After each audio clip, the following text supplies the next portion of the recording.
We have all the sports balls you could think of. We have European sports balls, hacky sack balls. Eyeballs. Eyeballs. We have puzzle balls, cue balls. Balls covered with shells. Seashells, feathers. Naturally formed stone balls. A whole section on globes. We have a whole collection of 8 balls. We have a children's section for the little ones. They can just have at it. Do you have an owl pellet? Yep. We have an owl pellet.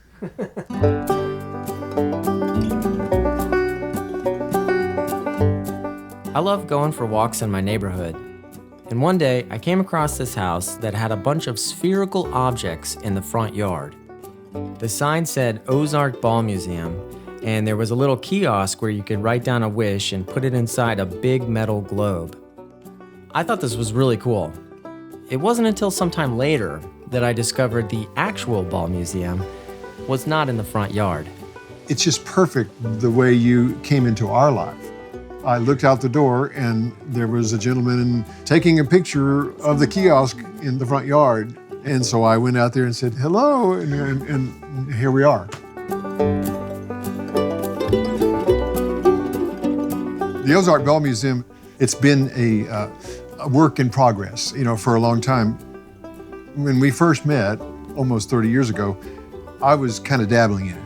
I don't even know why, but I was drawn to these kind of distressed balls that I had seen that got worn by time. I thought that was kind of sculptural. Yeah, he had just a little cardboard box with maybe 20 spherical objects in it. And this is my collection. All right, I'm Kelly Mulholland. I'm Donna Mulholland. And we are still on the hill. Scarecrow, come down off that hanging post.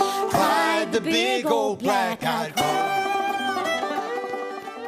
We're part of this kind of a singer-songwriter network that's operating under the wire, you might say. We write our own music. We've kind of made it up as we go. The cornerstone of our work was the connection with the Ozark storytelling. Writing songs about people and places of the Ozarks.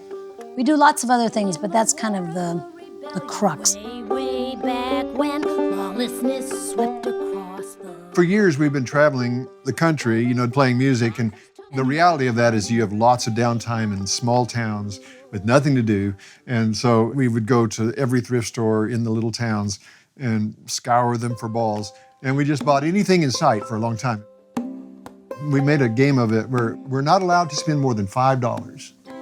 And it's become an interactive thing because people we know, they know kind of what we're up to, and so they challenge themselves to try to give us the strangest ball or something that has a personal story.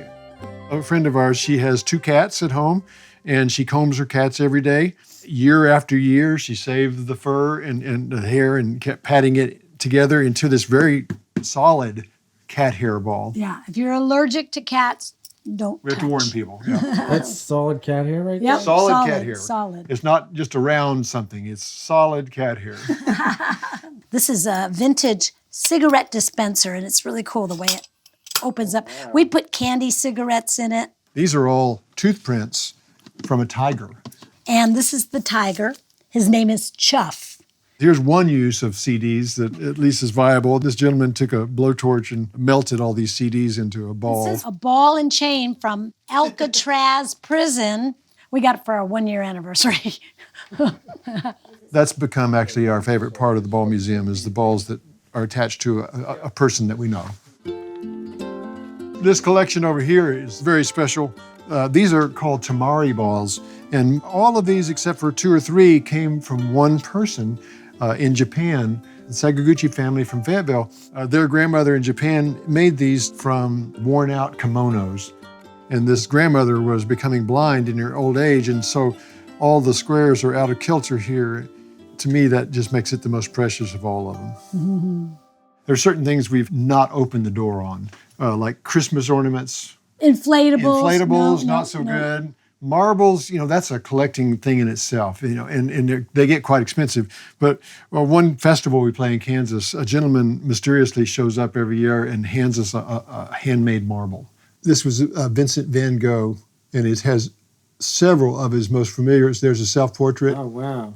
Isn't that amazing at that size that he somehow created a recognizable Van Gogh? This one, my mama made out of 500 gum wrappers. She just rolled it until it was like almost like a ball bearing. Wow. So it's one of my favorites. So that's almost turning into a category of what I call kind of cumulative balls. In other words, just layers and layers and layers of something. We love subcategories. We need at least 3 of one kind to become a category. And one of our favorite categories are balls within a ball, carved from one chunk. This is a wooden version, sandalwood. Each of those holes, somebody had to reach in there and carve another ball inside of that. This one is an origami ball within a ball within a ball. And in the Ozarks, a ball and cage with balls carved out of one stick is also a tradition. There we go.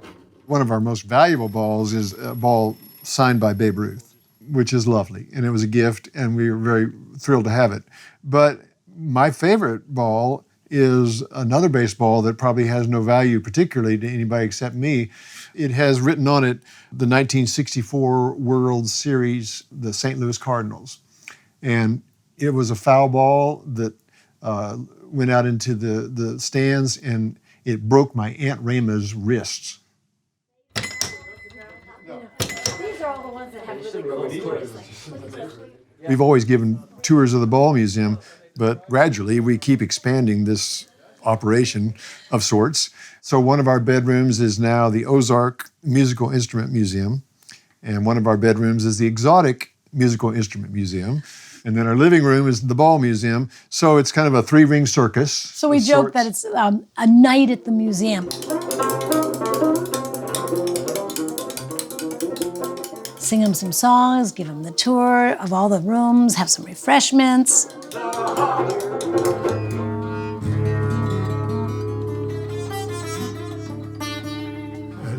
Beautiful. It's so funny when you live in a place where everything is chaotic like this and everywhere, you start not noticing it. Like I forget that we live in such a strange setting until someone that's never been here walks in, and then I can look at it through their eyes and go, oh yeah, this is kind of fun. Right. Yeah, we are really pinned in here.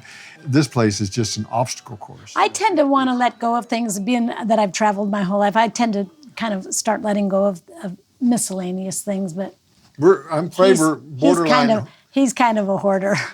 There's no wall space left. You know, if somebody gives us a painting, it's going to have to go on the ceiling. You know, there's pretty much every square inch of the house is like that, and that's my way. I like that. I like to be. I like it. Yeah.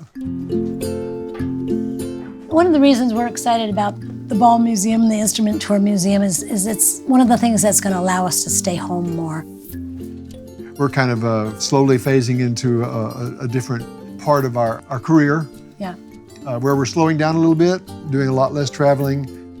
This night at the museum concept seems like a nice way to give us a little income and give us a way to meet people and be a part of our community.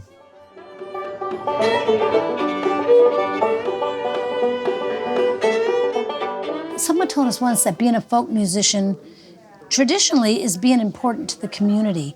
And so we love playing for benefits for things that we believe in and being part of this community. And that is as important to us as anything. I kind of miss the days when people were willing to just knock on the door and say hello. You don't have to make plans on your smartphone when you're available and all that. You know, just spontaneous visits are lovely. Sometimes we get to know people that way, just like we did you. I mean, that's really exactly what it's for.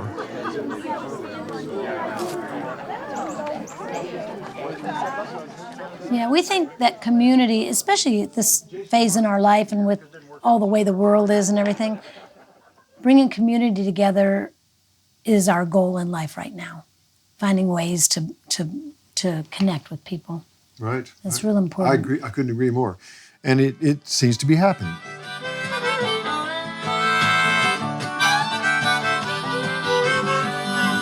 Daddy Otis, they say, slaved his life at the mill just to make sure his family could eat. Miss Rosie, they say she could dance all night. Gave it up for the Lord, preacher man gave her fright. Lying carved where the skull should be, it just kept on whispering, take me home.